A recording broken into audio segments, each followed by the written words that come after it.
Ven Paññādhikālaṅkāra. Good morning or good evening, everyone.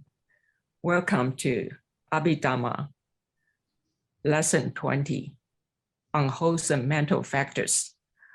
May we invite Bande to start the teaching, please? Sadhu, sadhu, sadhu.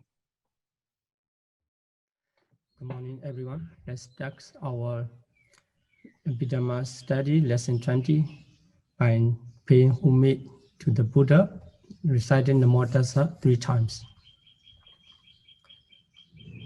Namo Tassa Bhagavato Arahato Samma Sambuddhassa. Namo Tassa Bhagavato Arahato Samma Sambuddhassa. Namo Tassa Bhagavato Arahato Samma Sambuddhassa. Okay. For today's lesson, we come to unwholesome mental factors, which is called akusala cetasika. So we already studied Chitta chapter, the whole Chitta chapter, and Anya Samana Cetasika. It is translated as ethically variable factors. So now let's come to the time for unwholesome mental factors.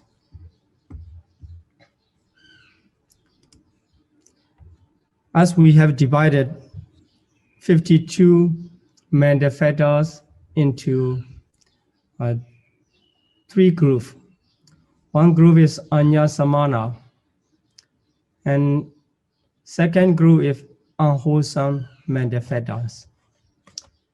And the last group is beautiful mental factors. So for the Anya Samana group, there are 13 factors, and for the unwholesome group, this group, 14 mental factors. And for the beautiful group, there will be 25 mental factors. So altogether, 52 mental factors.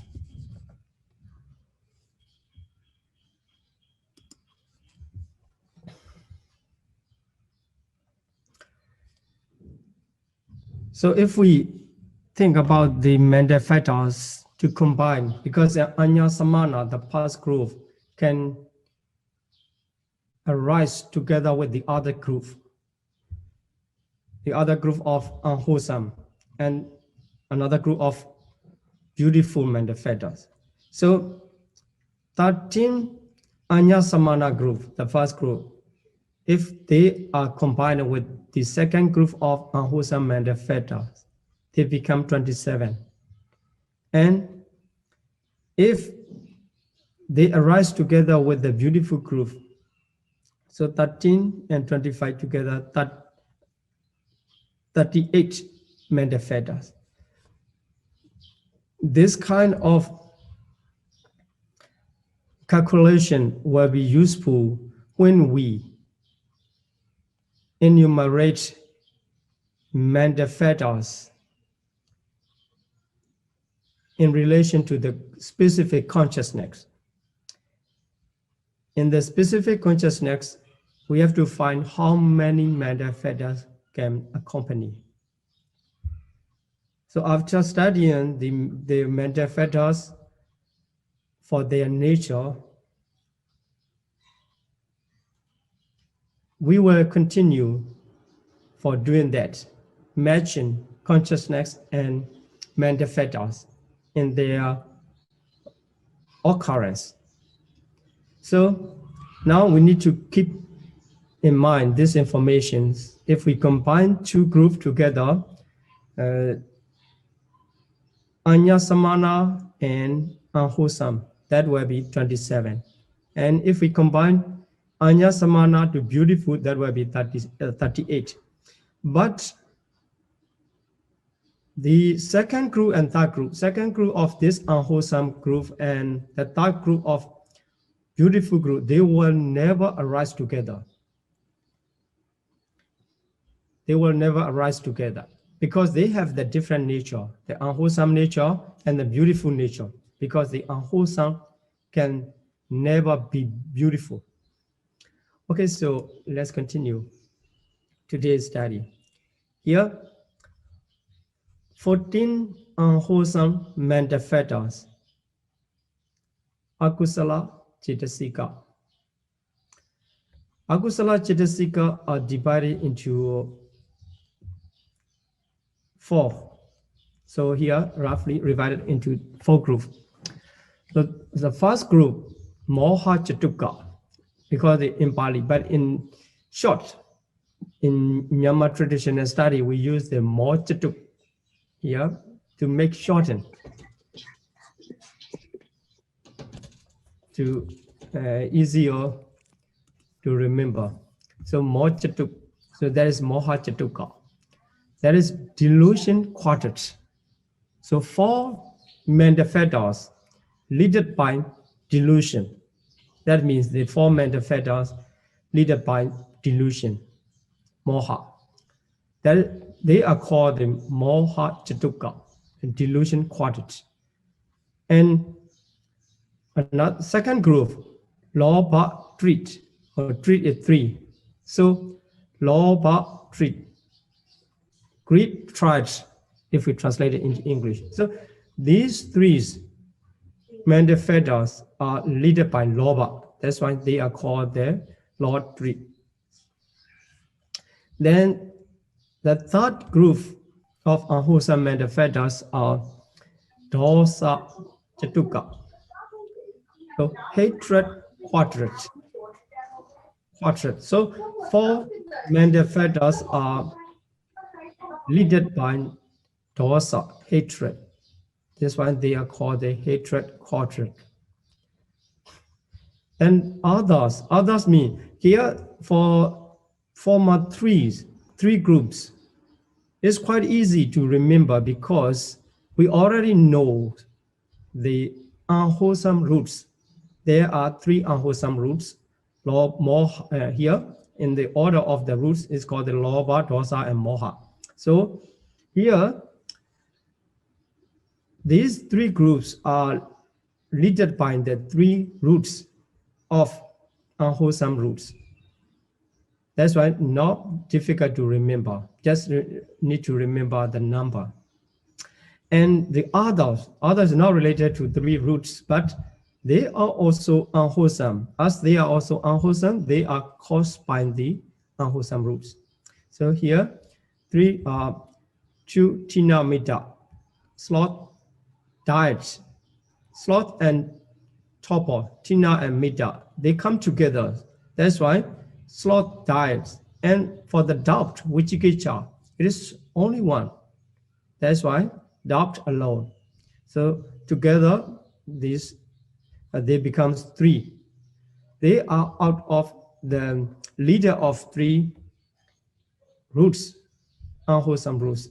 That's why they are named as others.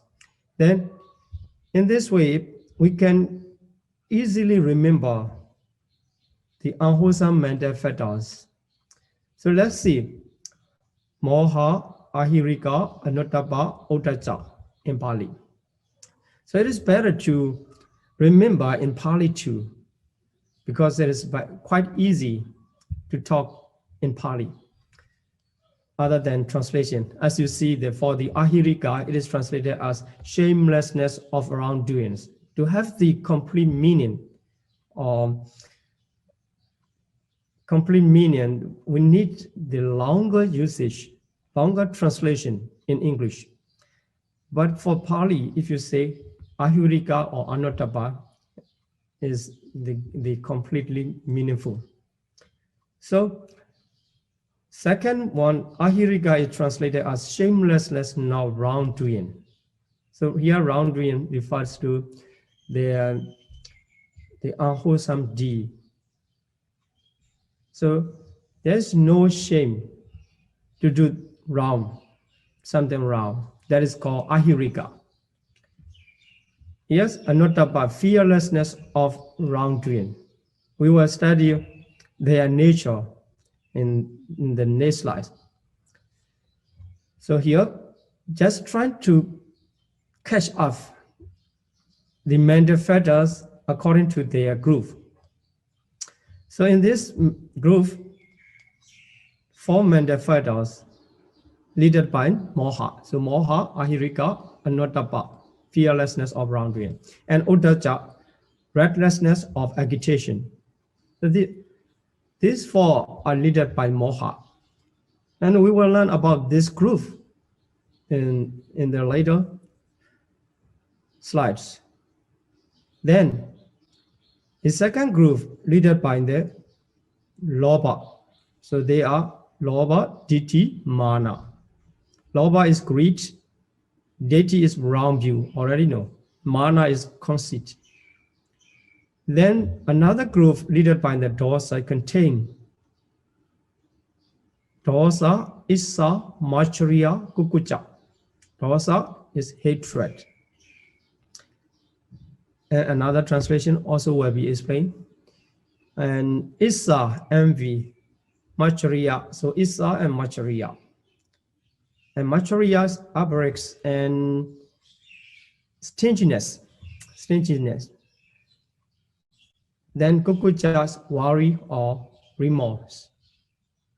Sometimes it's the worry, but if it is explained in the books, is not just worrying. So it's called sometimes remorse or repent. Then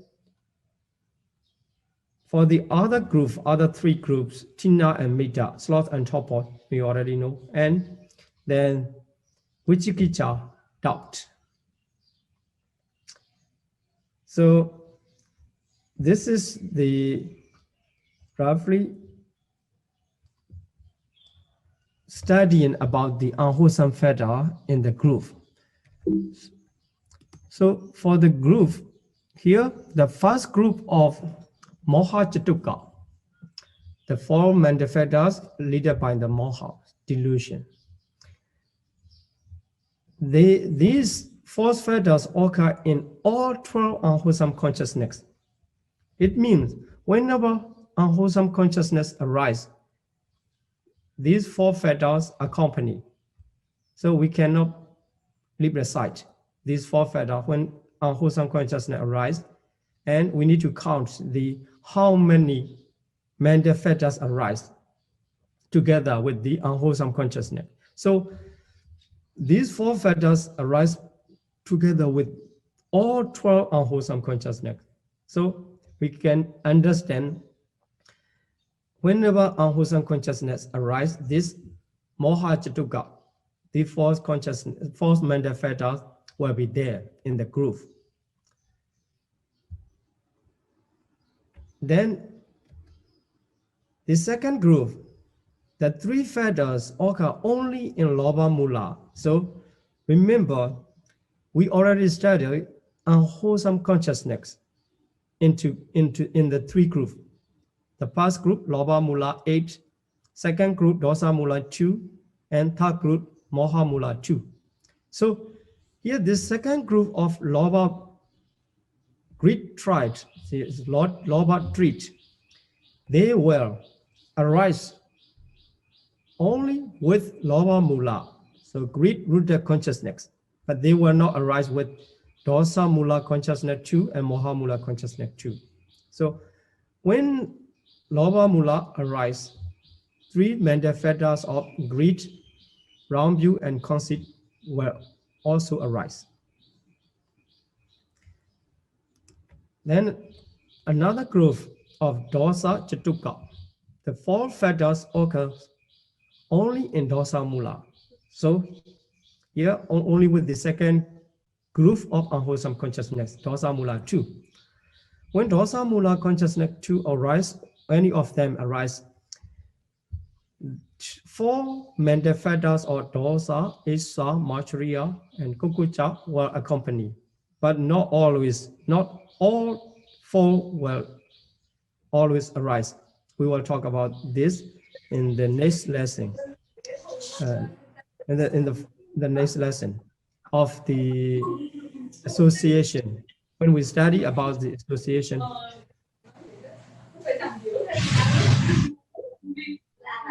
We will talk. These 4 cannot arise at the same time, but the dosa will arise whenever dosa mula arise. But Issa, Machariya, Kukucha, they will arise according to the condition of the mind. But they cannot arise. These 3 cannot arise at the same time. Don't worry, just introduction. So anyway, these 4 fetters can occur only with the dosa mula consciousness. So when lobha mula consciousness and moha mula consciousness arise, they cannot arise. Then in tina and mida, 2 fetters are related to the here prompted chitta of lobha mula and dosa mula. But in moha mula, there's no classification about the prompting, classification of prompting. So only lobha mula and dosa mula in unwholesome consciousness are classified by way of prompting. So lobha mula 8 and dosa mula 2, together 10 unwholesome consciousness. They are divided into 2. By dividing into 2, prompt and unprompted. So prompted chitta are 5. Along with these 5 prompted consciousness, the tina, mita, sloth and torpor will arise. And at the time of the other consciousness, they will be absent. So for the less consciousness, less mental fetters here, the vichikicha. Vichikicha or doubt is related to the moha mula. So only the vichikicha, doubt, the mental fetters of doubt will arise only with only one consciousness of vichikicha sahagata of moha mula in unwholesome consciousness. So in this way, we can understand the mental fetters in the groups, they arise according to their nature. So the first group with all 12 unwholesome consciousness. The second group, lobha 3, they arise only with lobha mula. And the third group of dosa chatuka, they arise only with dosa mula. And for the fourth group, 2 will arise with lobha mula, some of the lobha mula and dosa mula. But for the less, mental fetters of doubt will arise only with the moha mula, one of the moha mula. Okay. Then, so here, the first group of the 4 mental fetters by leaded by moha, the delusion quarter 4. They are called the akusala sararana in other way. Not only moha chituka, they can be called akusala sararana. Okay, you may remember in the previous lesson we called their sabha chitta sararana. So the name sararana, sabha chitta sararana. So that is universal, 7 universal mental fetters. Here, the 4 mental fetters are called the akusala sararana. So they are translated as 4 universal unwholesome fetters because it is only universal to unwholesome, not the complete universal, whole universal. So universal unwholesome fetters 4. These 4 fetters occur in 12 unwholesome chitta. That's why they are universal unwholesome. And for every unwholesome chitta in both, because whenever unwholesome consciousness arises, the mental blindness, which is translated as delusion, moha in the Pali name.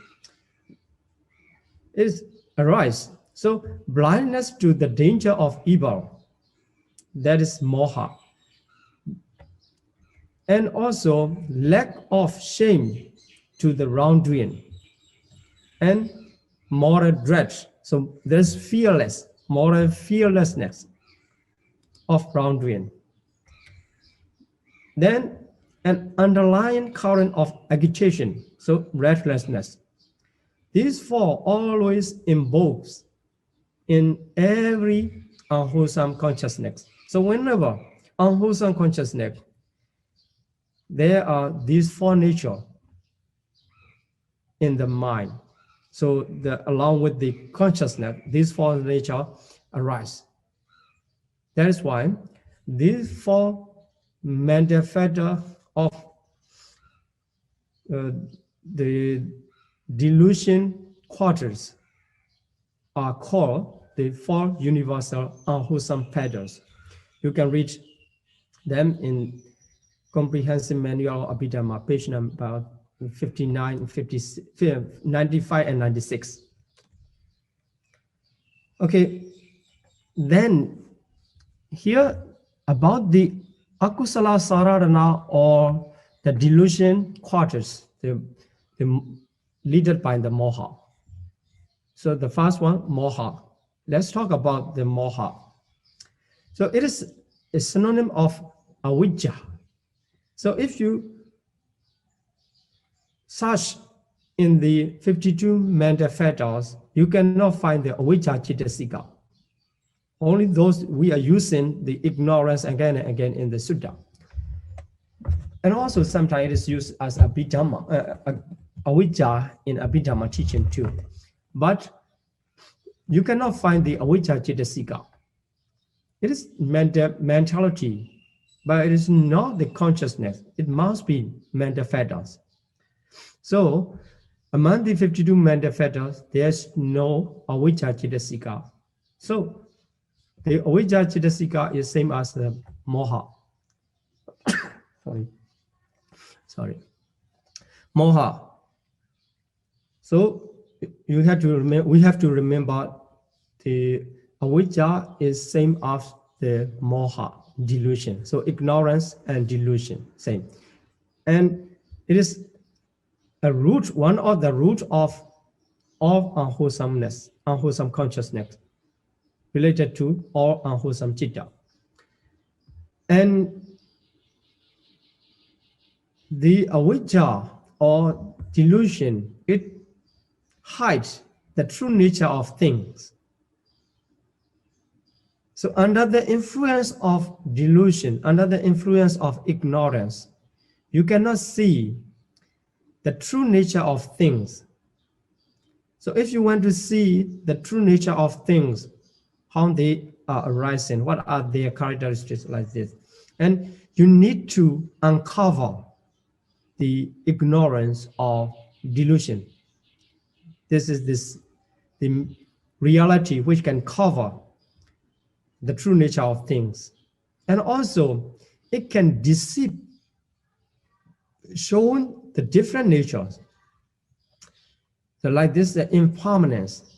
The true nature is impermanence.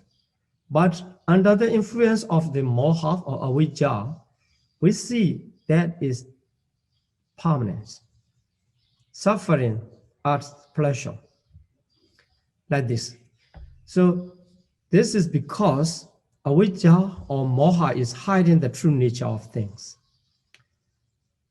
Through the practice of insight meditation, you can penetrate the layer of moha or avijja, and you see the true nature of things. That is called the yatha bhuta jnana, the knowledge which can see as they really are, the Dhamma as they really are. Then because it hides and the jnana or paññā penetrate, so these are opposite. So the opposite of amoha, the moha is the opposite of amoha. So moha is unwholesome root and amoha is the beautiful root. non-delusion.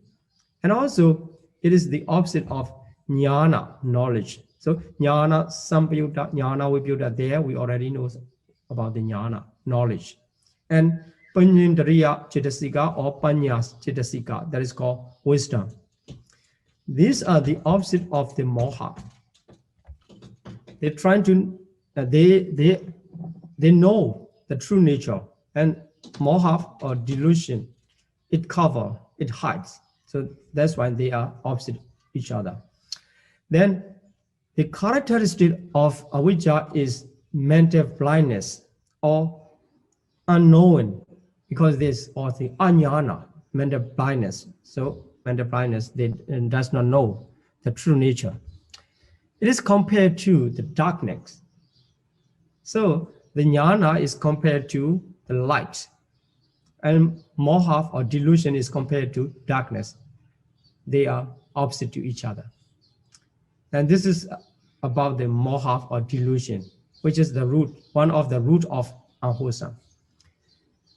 Then second one, ahirika, shamelessness of wrongdoing. So no shame. This arises because the lack of the respect for oneself. So if we respect ourselves, this ahirika cannot arise. So it means ahirika cannot arise, means the unwholesome cannot arise, as long as we respect ourselves in to protect wrongdoing. Then the characteristic of the ahirika is the absence of discards. So we need to discuss unwholesome. So here at the bodily and verbal misconduct. Then if we discuss and we don't do that, that is ahirika. So ahirika force not to discuss bodily and verbal wrongdoing. Then it arises unwholesome. It's compared to village pig, or village pig, which is not discussed with the eating excrement. So asuchi in Pali, it is called the asuchi. Not only excrement, everything, they are not beautiful, it's dirty. The pig pick up and eat. So like this. And the ahirika, by the encouragement or by the power of ahirika, the person can commit unwholesomeness, unwholesome things. So misconduct, bodily and verbal. Then anuttapa, quite the same, but it is just fearlessness. So not being afraid of the consequence. Sometimes lack of the respect of oneself, he commit. Then if we consider more about the consequence of the unwholesome, so that becomes the fear to commit that unwholesome, because that will bring the unwholesome or is the suffering as it is consequence. So being afraid of the consequence, one can avoid from the wrongdoing. This here, the fearlessness of wrongdoing is caused by the lack of respect for others. Here's saying in this way, it will be a little bit confused, because respect to other. Respect to other means the consequence can come from the others. So we can say that it is due to the karma, but due to the karma also that usually come from the other side.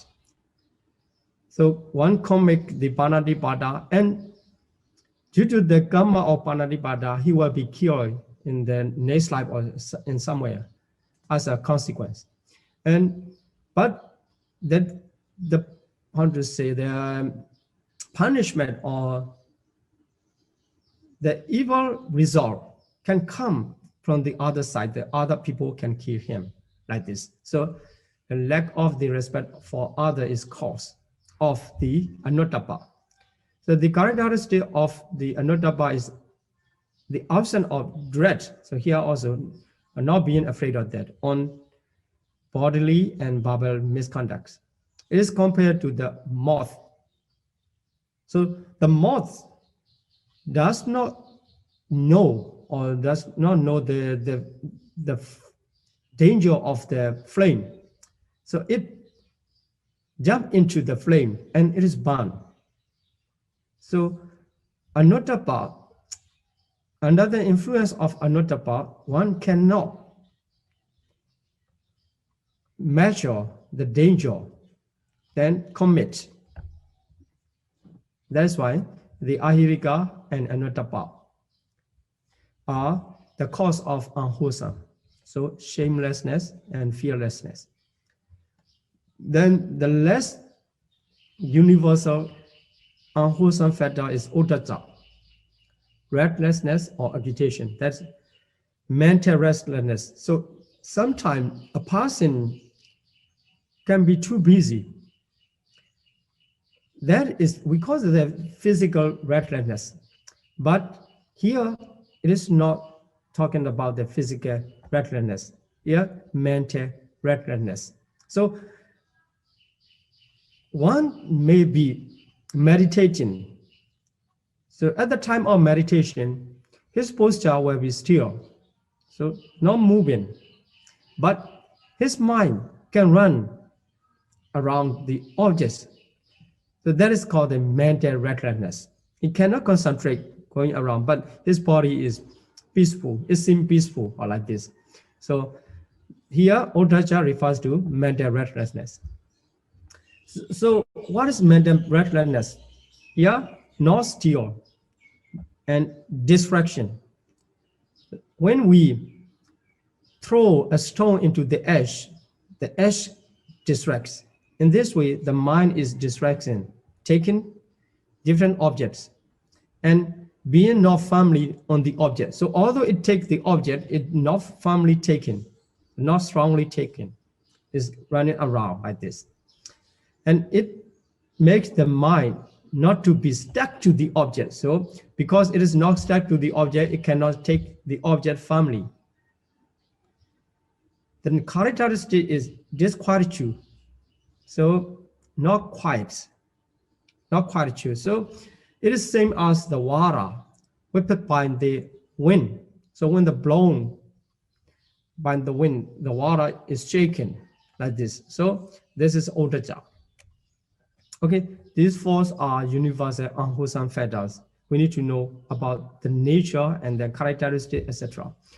And compare to which one to understand the nature of the unwholesome factors. Then the second group of lobha greed tribes, the three factors leaded by the lobha. So the first one, the leader lobha, greed. This also the unwholesome roots. If we count the 6 roots that this comes first, so the first unwholesome roots.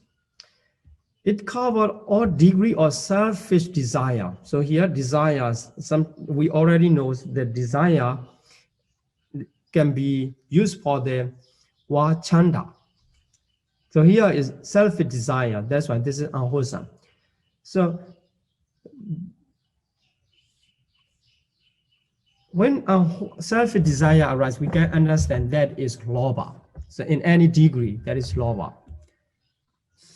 Then other name of the longest attachment and clinging, they are also the name of the lobha. So because there is no attachment metaphysics or clinging metaphysics, they are the level of the greed. So when it is strongly clung to something, that is clinging, that is called the clinging, or still that is lobha. As the clinging, for the clinging, it can be two-way, clung by the greed or clung by the wrong view, ditthi. So we will learn that in the chapter 7. Then another name for the lobha is called the craving, tanha. So moha, delusion, is avijja, and craving, tanha, is greed. So you cannot find the tanha chitasika.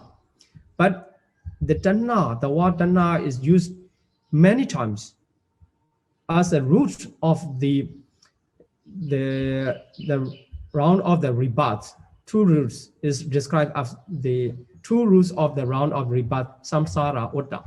That is craving and ignorance.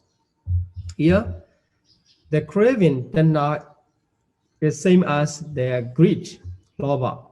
The characteristic of the lobha is grasping an object. It is different from the desire, chanda. So that is just to wish to do. If you wish to offer, if you wish to meditate, that is chanda. But here is grasping an object. So it is compared to a sticky substance, something so sticky. So here, compared to the monkey glue, it is taken out from the tree, and the hunter put the sticky glue, the monkey glue, in the forest where the monkeys are going around. Then the monkey touched to them and trying to remove with the another hand, and two hands sticky and are stuck. In this way, all the parts of the body are stuck, and the hunter catch up. So that is why the sticky substance and compared to the monkey glue. The Samyutta Nikaya, in the discourse of Samyutta Nikaya, mentioned about that. The monkey catch up by the glue. That's why this simile is popular, the monkey glue. So by the greed, if we stuck to the object, we are like the monkey stuck by the glue.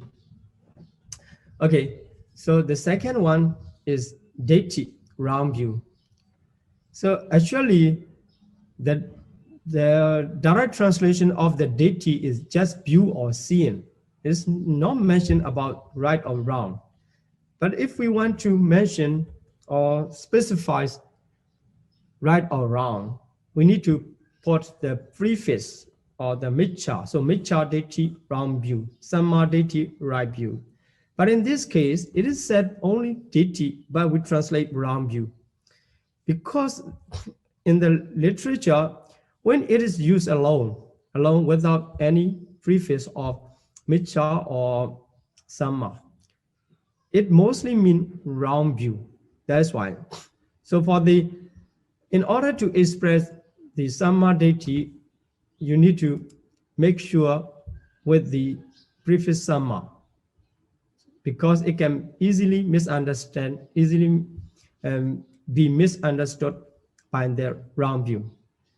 Because usually it defines deity alone as round view.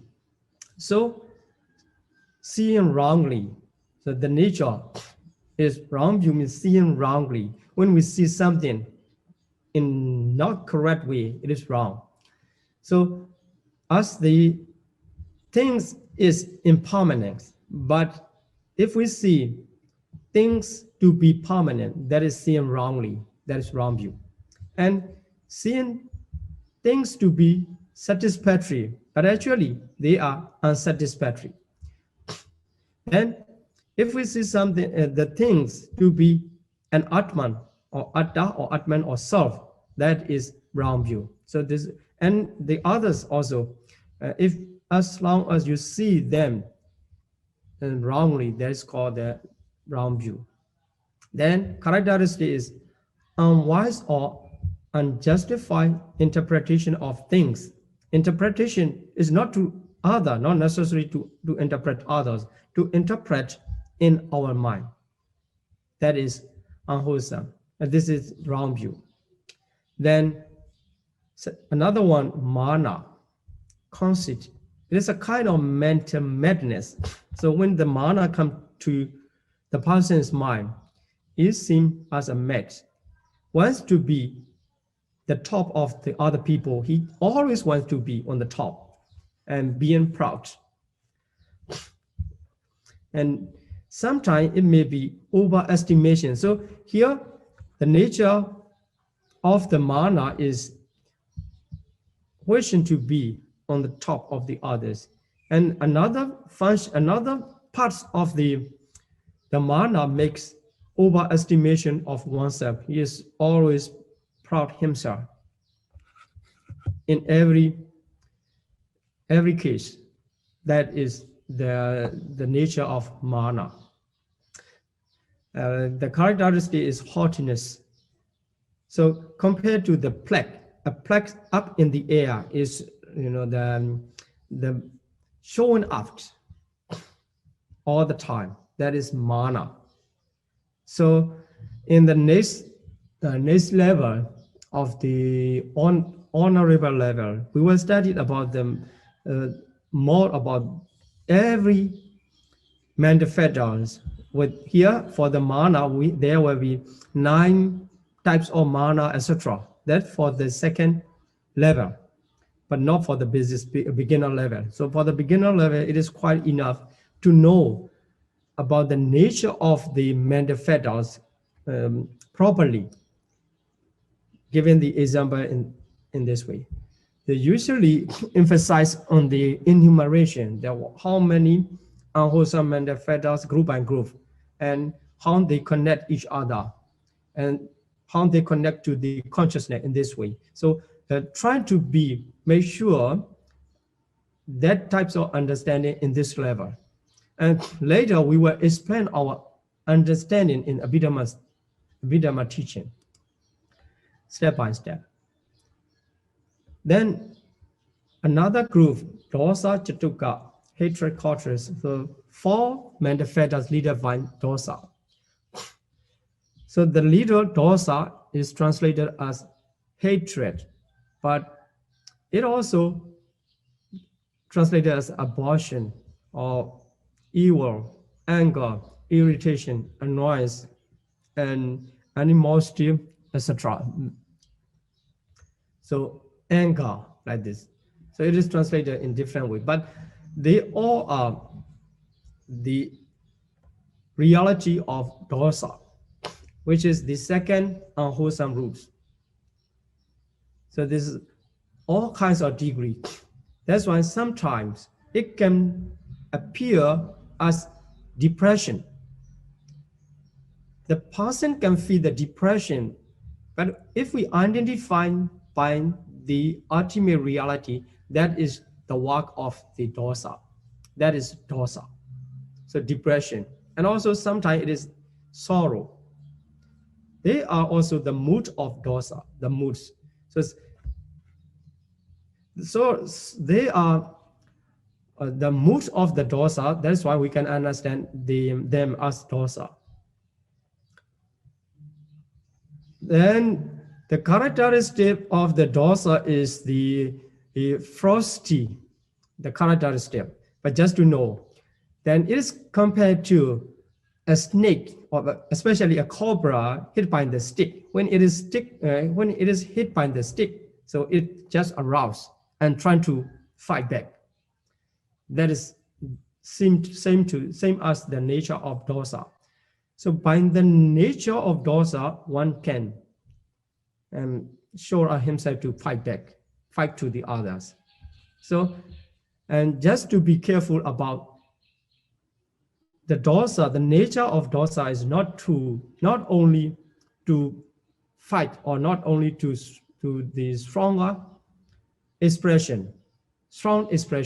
This can be another edge going down as a depression or sorrow or fear, like this. These all are also the work of the dosa. Then another one is Isa. This is envy, translated as envy in English. And that is the characteristic is being jealous. Being jealous. So Isa. Then the proximate cause is other is success. So focusing on the other is success, including wealth, appearance, beauty, etc. But all the properties or all the belongings. Focusing on that, it be jealous. That is called the Isa, translated as envy. Then we can compare with the Macharya for more understanding. Here, Macharya outbreaks or the stinginess is not being able to share one's own property with others. So focusing on one's own property, not paid to share. So here the Macharya arise focusing on one's own success, while the Issa focusing on others' success. So being jealous to others' success, others' property, that is envy, Issa. And another nature focusing on one's own success, one's own property, is Macharya. So here, Issa and Macharya, especially Macharya, in this case, focusing on one's own success. So sometimes it is translated as stinginess. So many people misunderstand it is under the group of lobha. Actually, that is in the group of dosa. So it always arises with dosa mula. It never arises with lobha mula. So it's not connected to the lobha. Maybe before the arising of the Macharya, he might have the attachment, lobha. But when the Macharya arises, it is not because of the lobha. It is how to say, not being able to bear. It has the nature of the dosa group. So not being able to share with others. That's why it is the dosa group. It has the dosa group. It is not arise with lobha group. It does not arise. So here the characteristic is concealing, because it cannot bear sharing with others. So trying to hide one's own property. It has that characteristic. The proximate cause is one's own success. If we don't focus on that, if we don't pay attention on that, we will not have that Macharya. So just considering about our own property and want to monopolize, not sharing with the others, that is Macharya. So we will extend later with the 5 types of Macharya. And they are the Labha Macharya, Kula Macharya, Labha Macharya, Ona Macharya, etc. So then another one is Kukucha, worry and remorse. So here, worry or remorse, after having done wrong.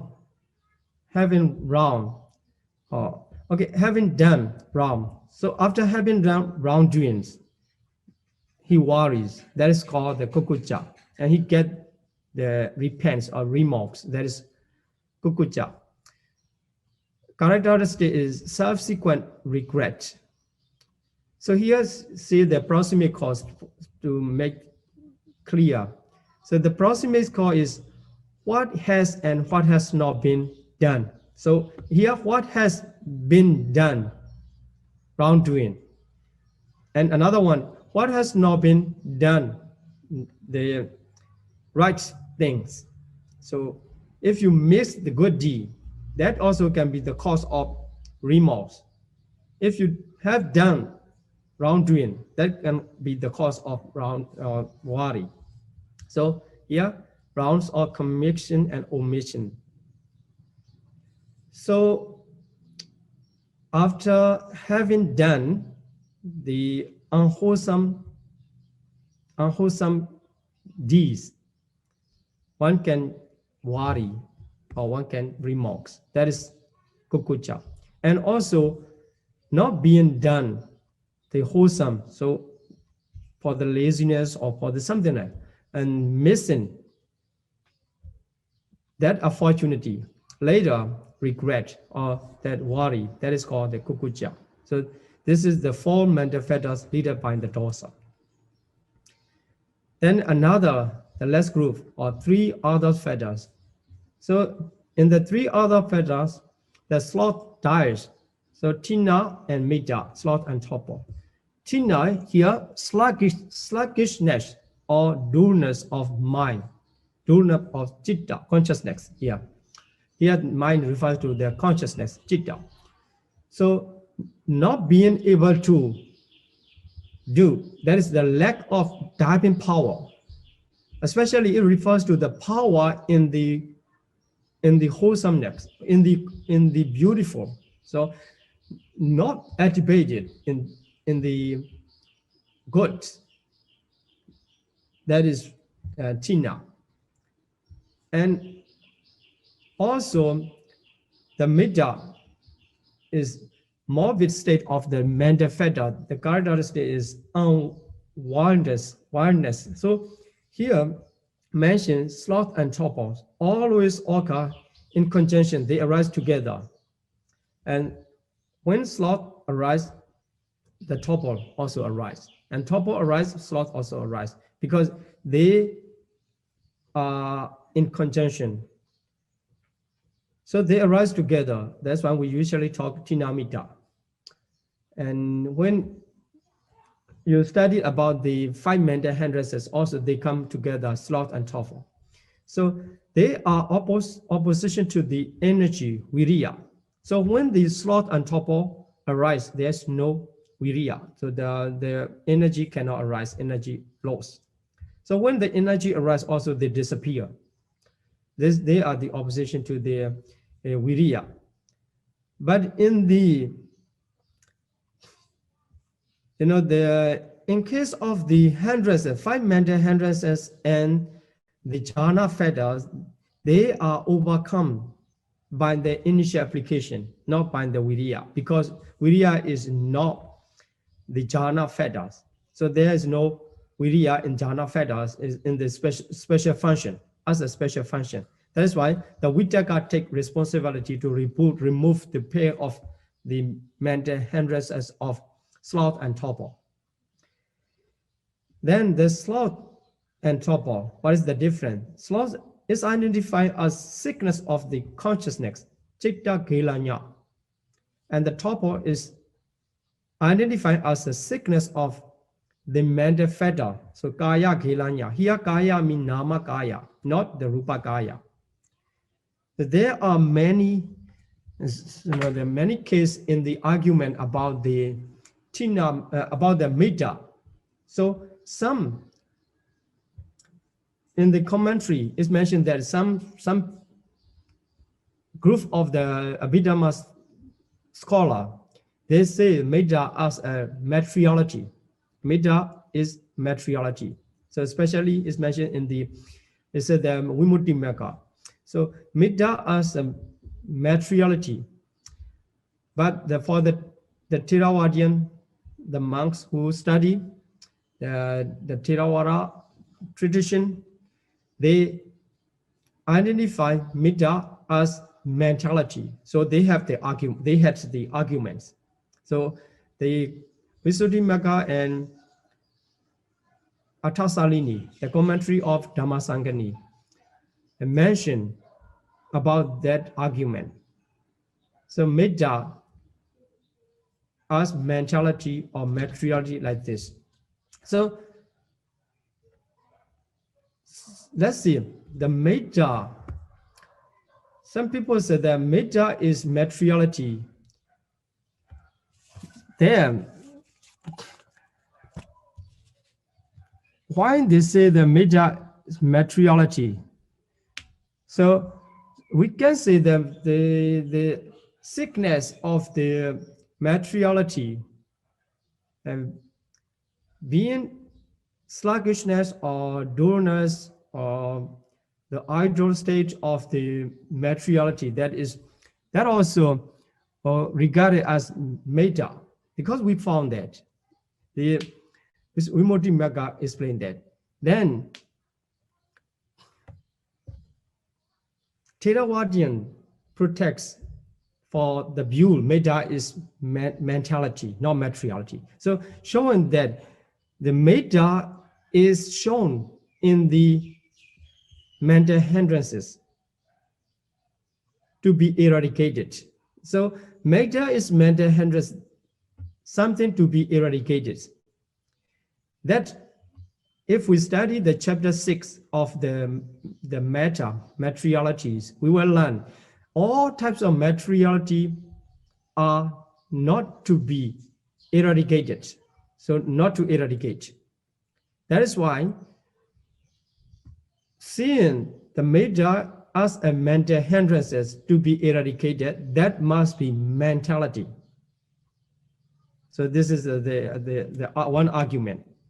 Then the other sets say, okay, so the matter is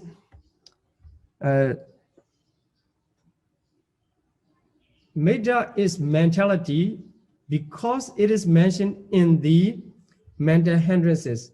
Let's consider about the rupa. So rupa also can be eradicated because the Buddha said, monks, rupa is not your own.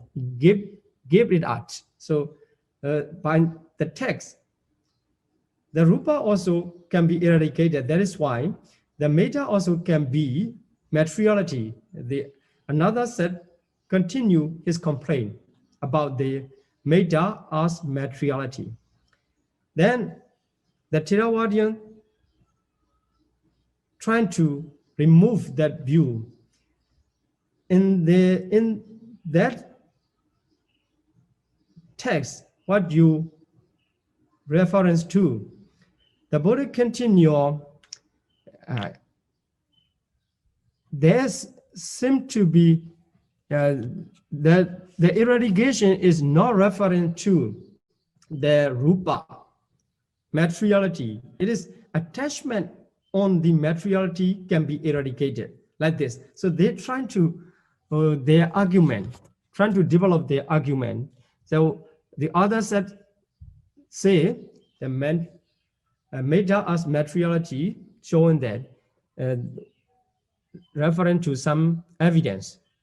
But the Theravadian protects his view of metta as mentality. So you can read them in the handbook of Abhidhamma studies by Venerable Sara Usilananda Piwansa. So in volume 1. Then later it showed the metta is shown as the Sampayutta Dhamma. This is called the associated mental fetter. So as co-association. That is why the consciousness cannot be in the Sampayutta Dhamma. That is why metta is mentality. And also, finally, it concludes that in the Abhidhamma teaching, the Buddha mentioned metta can arise at the formless realms, arupa realms. That is why there's no rupa at all. So by seeing that teaching, metta must be mentality. Then the others say that metta can be in both sides of mentality and materiality in this way. They fight each other, and they are arguing each other and showing the different evidence. But for the Theravada traditional view, we believe metta as the mentality. Then other people say the Arahat also sleep.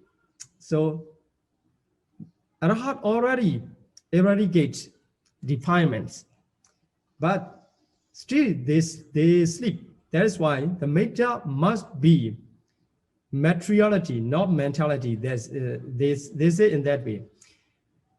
But the Theravadian protest, the sleeping of the Arahat is not because of the metta. It is because of the physical condition. It is fatigue of the physical body, it is tiredness and trying to take rest. It is not because of unwholesome or kilesa defilement.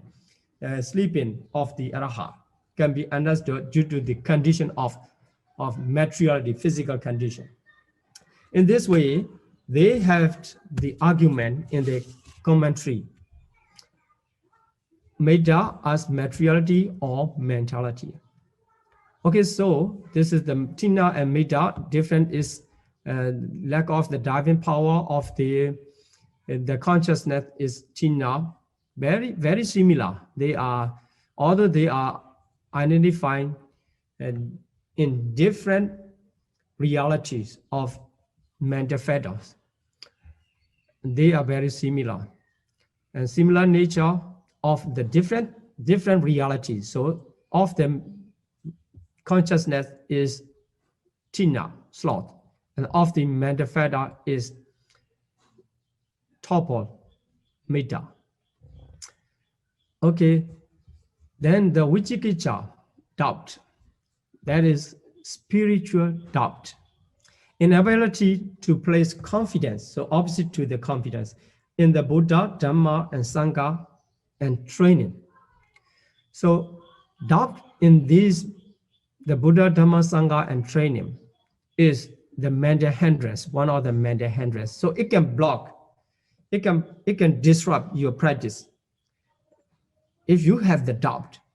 So in the commentary, it mentioned that the Patipati Antaraya Kara. Patipati is practice or meditation. The Antaraya Kara. Antaraya is danger. So make the danger of the practice. As long as you have the doubt on the Buddha, Dhamma, Sangha, and training, it is very difficult to continue. Another way you can say you are very dangerous in the success of the practice. Not easy to success, but it does not say never success. It's say difficult. It can come with the danger.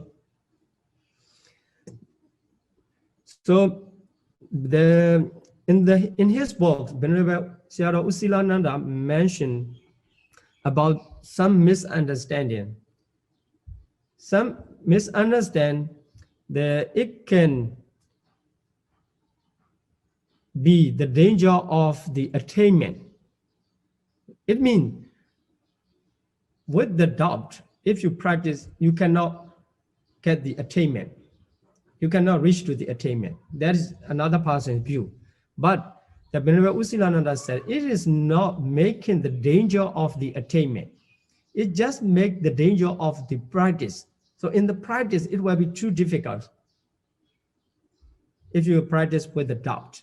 So if you can remove the doubt, and the practice will be easy to continue, or is more comfortable in the practice.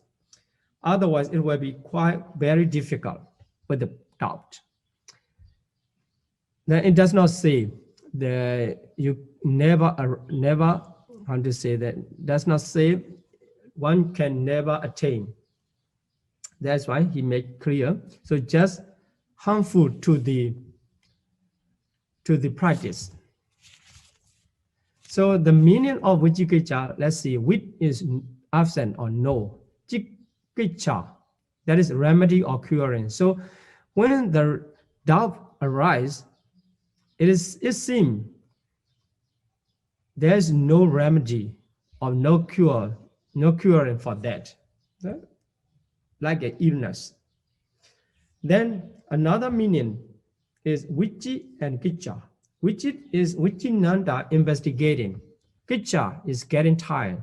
So one cannot place the confidence and trying to investigate and get tired. Due to the work of the doubt, he cannot place confidence in Buddha, Dhamma, Sangha, and training. Then he tried to investigate. Then the result get tired. That is why the Vichikicha has the nature of getting tired in the investigating. This different from the Dhamma Vichaya Sambhojjhanga. Here, if we study about the 7 fetters of enlightenment, there is one is the Dhamma Vichaya Sambhojjhanga. That is the work of Paññā. By the Paññā, the meditator investigate the nature of the Dhamma to identify. So that he used there, in that case, he used the wisdom to identify the things in their nature. That is Dhamma Vichaya Sambhojjhanga. it is wholesome. And in this case here, investigating with doubt, so that is unwholesome. Its characteristic is just doubting. So the Venerable Usilananda Sayadaw suggested, when the doubt arises, just trying to remove the doubt facts, focusing on notice doubt, and then until it disappears. Otherwise, it will be very difficult to continue on the doubt. This is the Vicikicca. So not every doubt is Vicikicca. It means if you cannot decide this one is what, or in your study or in your daily life, which one is better, you cannot choose, or you cannot, you don't have the confidence on that in your decision. That is not doubt. Sometimes it is lack of the knowledge, not enough knowledge. That is sometimes unwholesome. Or sometimes, the considering about the practice, moral precept for the bhikkhus, and there is one of the doubt. Although it is doubt, it is called the doubt, which you get, that is not really unwholesome. Considering about this is allowable or this is not allowable. So considering about that and cannot decide it, and the approach to the others like this. So in that case, that is not the real doubt. It's considering about the practice to purify. That's why sometimes it is wholesome. Sometimes even in the mind of the arhat, if he does not have the enough study in the literature, he cannot decide whether this is allowed or not. This does not allow. So at that time, this is the functional consciousness arise in the arhat's mind. That is not unwholesome. Okay, now we already study about the 14 mental fetters. So now I'm going to stop here, my explanation. So we will continue to the Q&A session. Sadhu, sadhu. Thank you, Bhante. So the first question, Bhante, when we grown up in our community and have been taught many customs and beliefs since young, this belief may be deeply embedded in our mind and may be unconsciously affecting our life. This many custom and beliefs seem to be opposite to the Abhidhamma teaching. That means by the following our custom and beliefs, we may be committing a lot of unwholesome karma according to the Abhidhamma. How can we mindful in our daily life to avoid the influence our custom and deeply rooted beliefs? Sadhu, sadhu, sadhu. Oh, it's a very wonderful question for the practical Abhidhamma. So to apply our Abhidhamma understanding into daily life, we need to consider about this. So first of all, we believe in the Buddha's teaching as the truth, because the Buddha discovered by the great knowledge, great wisdom, this teaching of this nature of Abhidhamma. So it is not talking about any tradition. It is not talking about any custom. It is not talking about any religious affair. It's just trying to mention in the Abhidhamma. It's just trying to mention about the true nature of realities. That is why keeping that confidence on the Buddha and Dhamma, we need to ask ourselves whether we will keep our value on that custom or tradition or to the Abhidhamma knowledge. So suppose if we choose to keep our value in the Abhidhamma teaching by the confidence of the Buddha and Dhamma. So we need to sacrifice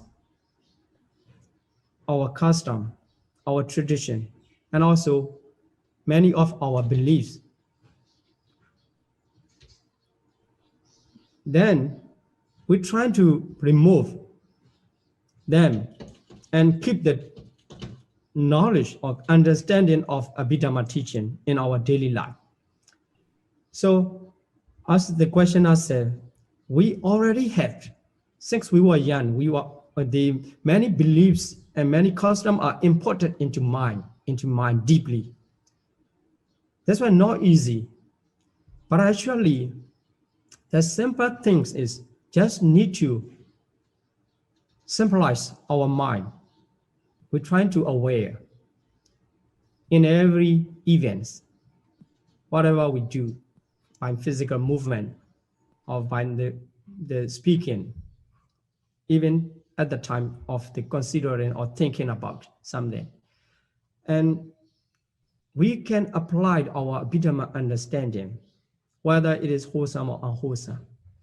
If it is unwholesome, trying to remove moment by moment, and also the times by times when they arise, whenever they comes to in our daily life action, including the mental action.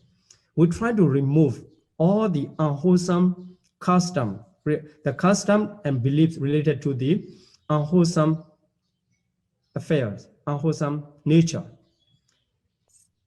Then later on, in relation to these custom and view, our mind become clear, right?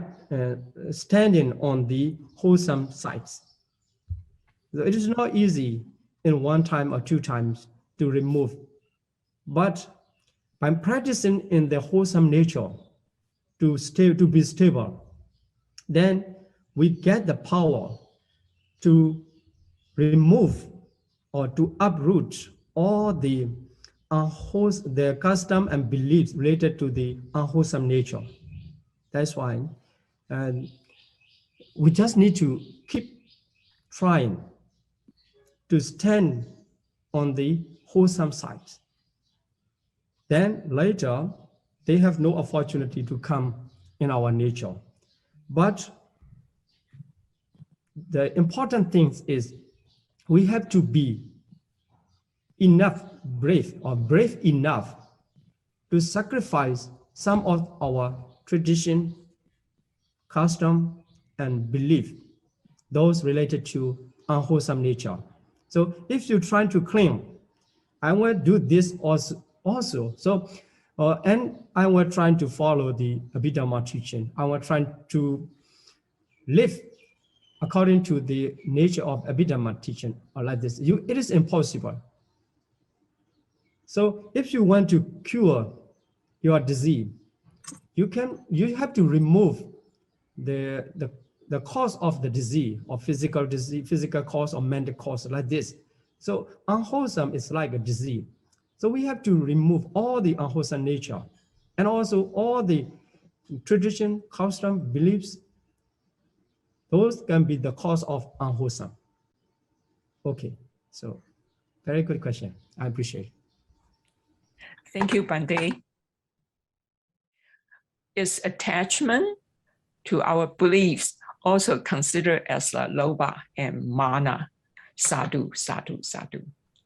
Yes, you can say, yeah, because there is a kind of clinging, attachment to the view too. Even if it is right view, this is not to attach. So we need to remove all types of attachment. But the confidence and desire can also be misunderstood as the attachment. So sometimes you have the confidence on the practice, in your practice, and then you try to continue to practice until you attain the Nibbana. That is I understand that is the power in combination of the confidence and desire, chanda. It is not the attachment, but sometimes we think, oh, this also attachment, so we remove, we're trying to reduce. At that time, our desire to practice is going down or decrease, and also our confidence also going down, decrease. So we have to identify, make sure whether it is unwholesome attachment or wholesome confidence and then this chanda. So if it is attachment with the unwholesome nature, it is lobha. And also sometimes it's proud, it's so proud. I'm right, you are wrong, like this. So I am following the right way of instruction or practice or like this. So it is also mana. That mana is not really good. But if it is confidence on the practice, is good. So just need to focus on the characteristic. It is caused by the wise attention or unwise attention, like this. So by focusing on that, we can identify that is wholesome or unwholesome. Then if it is wholesome, we continue. If it is unwholesome, we try to remove. Okay. One day, since young, we were taught we had to be proud of ourselves. We had to bring pride for our family, our clay, our country, etc. So this belief may driving our life so much, but a lot of time we may not be realistic and may be overestimating ourselves a lot. As a result, that pride may be superficially and maybe empty. How can we maintain ourselves not to end up becoming mana instead? Sadhu, sadhu, sadhu. Oh, very good. So that becomes the nature to encourage the young people to be proud. So that nature has the two parts, I understand. There, one is to be able to make oneself to be able to accomplish the success which can bring other people's welfare and also our family's welfare and other people's welfare, our country's welfare, like this. So that part is not so, not unwholesome. It is, if we consider that the compassion, if I am strong and powerful, I should do that. I should take that responsibility. So being proud, one can take that responsibility. And another aspect is just to be proud as a nature of the mana, want to be on the top. So for that reason, that is attachment to the success and also want to be on the top mana. So that is not the very good nature, because it can lead to in the social life also, if someone has a very strong nature of the attachment to the success and then to be top, to be on the top all the time. So if he success, he become the very, the strong and then blinded to respect to others because he is overestimating for himself. Then if he cannot reach to that stages, he cannot get that position, there will be another depression of another aspect of the mental state, or depression or sorrow or something else like this. So that is not really good. So to compare that, by the compassion, one can take responsibility, or one can be strong to every case to perform the behavior or to perform the text for all welfare of all beings, at least welfare of their families, that with the compassion, karuna, and loving kindness, metta, that will be okay. And if he has another nature of attachment and the mana, pride, he should practice the nature of the nivada. Or nivada is keeping controlling and to, how to say, to lower down oneself. So that is called the nivada. So appreciating others, respect to the others, like this. So practicing that ability, that quality, we can maintain ourselves not to have very strong attachment and pride. So reducing the attachment and then trying to practice the nivada.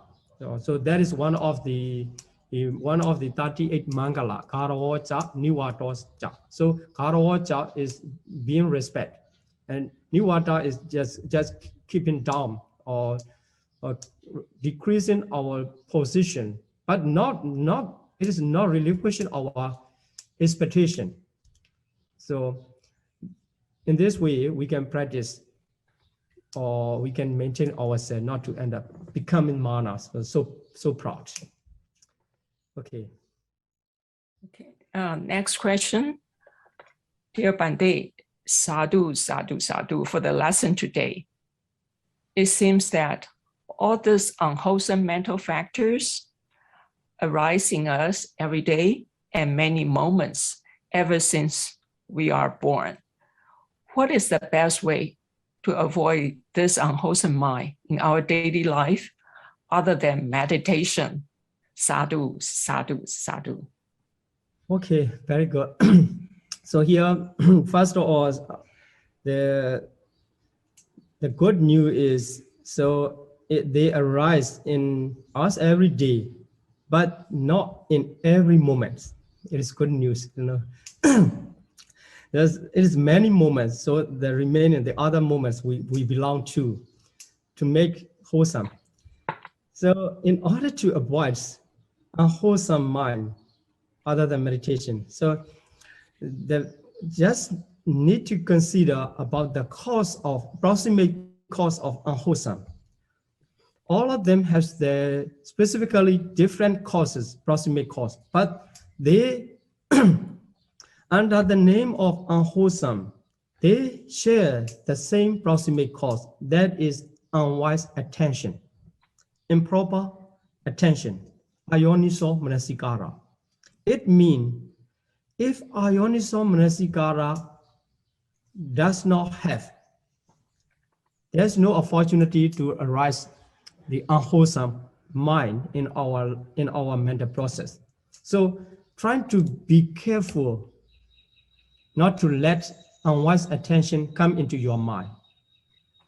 Then how we can do that is mean that trying to replace with the wise attention, yoniso manasikara. Keeping wise attention, yoniso manasikara, as long as possible. It extends, then it takes the opportunity, or it takes the place of the mental process, it covers. Then unwise attention does not have the opportunity to arise. So if unwise attention does not have, there's no unwise attention, there's no unwholesome. That is why trying to learn how to keep the wise attention in our mental process, that will be basin for unwholesomeness. So just to keep the wholesome condition, so you can do, that is not meditation, just trying to reflecting on the Dhamma, considering about the goodness of the other, developing the loving kindness, like this. This is not the meditation, but on the other hand, it can say you are protecting ourselves from the unwholesomeness. So in the mind, Yes, but you need the mindfulness in that case. So you need mindfulness to bring your mind onto the wholesome objects, or to stand on the wholesome side. Sometimes the object is the same. If you keep unwise attention, your mind becomes unwholesome. But if you are able to change to the wise attention, that becomes the wholesome. So, for example, when you are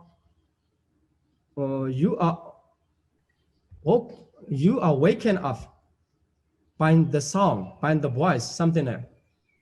So as soon as you hear, at that moment, automatic reaction come out. You cannot control it, but the nature is controlling. Your nature is controlling that automatic reaction.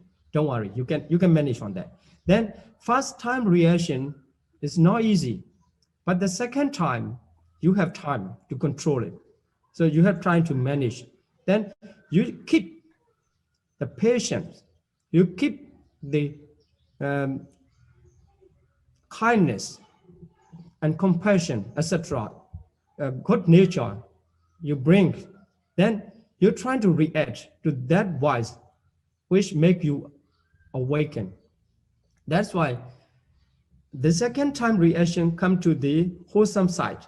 That is avoidance of the unwholesome from the arising repeatedly next time, even if the first time is unwholesome. In this way, in many cases, you can train yourself. Then later, your nature become wholesome, full of the patience and full of the kindness, full of the compassion. In this way, you have the good nature to respond. At that time, even the automatic reaction come in the wholesome way, in the wholesomeness. In this way, you can keep away yourself from the unwholesome in your daily life. Okay. Pandey, how to differentiate the fine line between ditthi and vicikiccha, sorry, excuse my Pali. For example, one's doubt might be due to ditthi, understanding of things, sadhu, sadhu, sadhu. Yes. Actually, the thing is, doubt is not due to deity, actually. Doubt, without the deity, doubt can arise.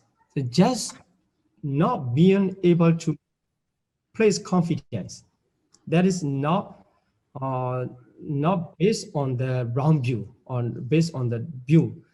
It is kind of mental condition or mentalities is not being able to keep his confidence on that. That is called a vicikiccha.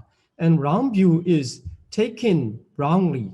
So in case of vicikiccha, that is not taking something as a view, but still the condition is not being able to decide or make a decision to believe.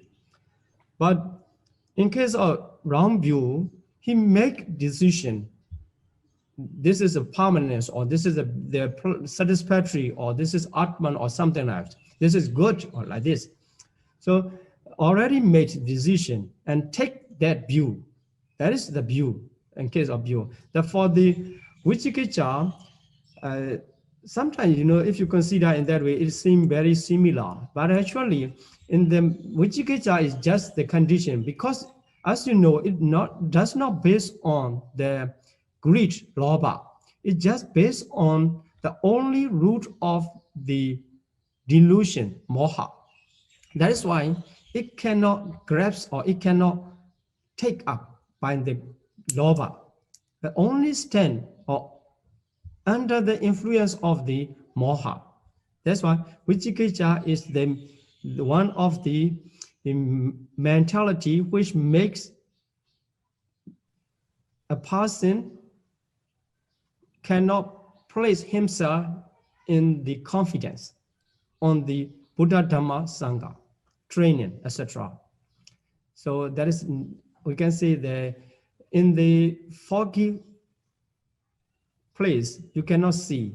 Then you suspect something, this is right or this is wrong in this way. That is the condition. And if you see the way, one way, and which is wrong, at that time you see this is right way. That is called the ditthi. And in the foggy, you cannot see clearly, and then you have doubt in every direction. That is vicikiccha. Okay. Vitamin Bande, I heard about this from a teacher before. He said, when the being in the world lost hiri or otapa, the world will be destroyed. Is this Buddha saying so? Hiri, otapa, as every important mental nature. Sadhu, sadhu, sadhu. Yes, that is right. That is the word of the Buddha. The Buddha said the hiri and otapa are the protecting dhamma for the world. Because when the world lost hiri and otapa, so there ahirika and anotapa will arise. There's a shamelessness and fearlessness of wrongdoings. So if everybody, so because lost in the world mean the peoples everywhere, in the peoples lost in their hiri and otapa, they possess the shamelessness and fearlessness of wrongdoings. It means they will be doing everything wrong. Then the world will be destroyed. It does not mean the physical world will be destroyed by the fire or water or something else. It will be destroyed. The world will be destroyed. Mean the world, there's no peaceful state, or there's no escape from the unwholesome or the uproaring condition of the world. The world will be fighting or killing all the time and stealing like this. So the hiri and otapa, important, yes, all importance to the mental nature and important to the society, because we have the hiri and otapa from wrongdoing. That is why we avoid from the wrongdoing, and we try to be right ourselves. Okay. Sadhu, sadhu, sadhu. Thank you, Bande, for the teaching today again, and all the valuable answers to the question. May we request the Bande to lead us to make an aspiration and share the merits, please. Okay, we have already accumulated the wholesome, so let's make aspiration by the power of the wholesome to get some good condition, and let's share our merit to all the beings. So repeat after me. Imina punyakamena. Imina punyakamena. Mame pala samagamo. Mame pala samagamo. Sadam samagamo hotu. Sadam samagamo hotu. Yava nibbana patiya. Yava nibbana tadiya. Idame punyam. Idame punyam. Asavakaya vaham hotu. Asavakaya vaham hotu. Idame punyam. Idame punyam. Nibbana sapachayo hotu. Nibbana sapachayo hotu. Mama punya bhagam. Mama punyam bhagam. Sabba satanam bhajemi. Sabba sadanam bhajemi. Te sabbe. Te sabbe. Me samam. Me samam. Punya bhagam labandu. Punya bhagam labandu. Sadhu, sadhu, sadhu. Thank you, Bande, and thank you, everyone. Until we meet next week, stay well, healthy, and happy. Sadhu, sadhu, sadhu.